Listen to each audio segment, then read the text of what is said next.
Thank you, Mr. Chairman. Governor Granholm, it's good to see you today. Thanks you. for visiting with me briefly yesterday. I wanted to continue to talk to you a little bit about some energy policy issues, some issues that would fall in front of your portfolio if you were to be confirmed to this position. As you know, and as we discussed briefly yesterday, I think the Department of Energy has an entity called the Office of Fossil Energy. That office plays a significant role in, among other things, approving the export of natural gas from the United States. If a company wants to export natural gas to another country, a country with whom we don't have an established trade agreement that's applicable, then they have to go through the Office of Fossil Energy and they have to make a public interest determination before allowing that.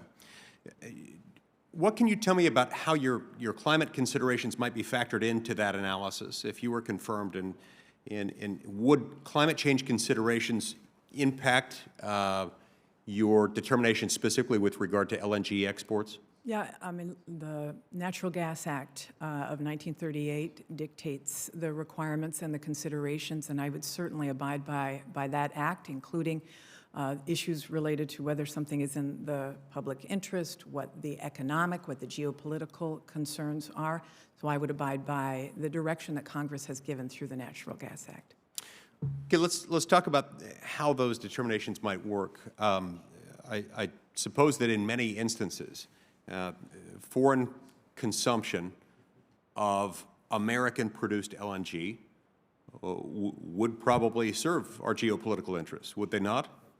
Yes, if, for example, I know that some senators are interested in this, in the smaller exports to island nations that might be using pure coal or diesel, et cetera. It might lower the greenhouse gas emissions for those countries. And I would say I would also want to work with the natural gas providers to see if we can continue to reduce greenhouse gas emissions at the point of production.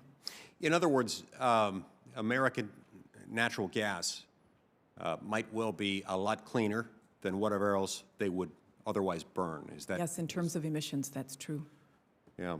Do you think the Department of Energy ought to play some role in promoting American energy abroad? Yes. Let's talk about some issues related to mining really quickly. Although you're not as involved in mining as the Department of the Interior would be, the Department of Energy does have a significant role to play there.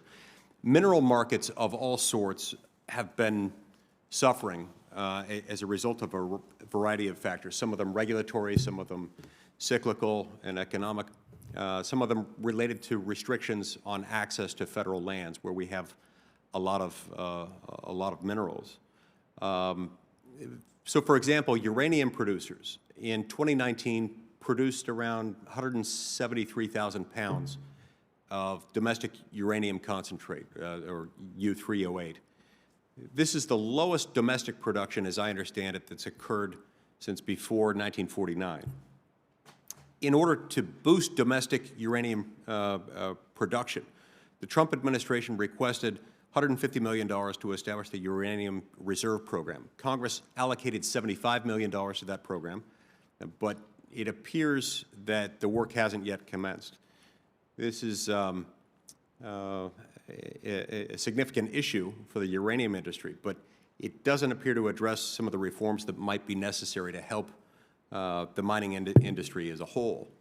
Do you have any ideas on how you would intend, if you're confirmed, to implement the Uranium Reserve Program at the Department of Energy? Right. I certainly would abide by the direction of Congress. I know that there is that $75 million there, and I think, you know, broadening the scope of your question to include other critical minerals. I was saying earlier that I think that these minerals can be mined in a responsible way, in a way that respects the environment, but it also serves to shore up our ability to produce products like batteries for market internationally.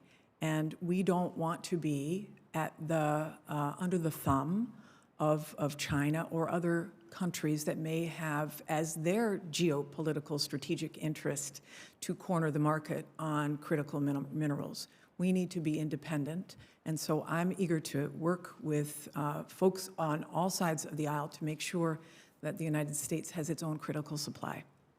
Thank you. Thank you, Mr. Chairman.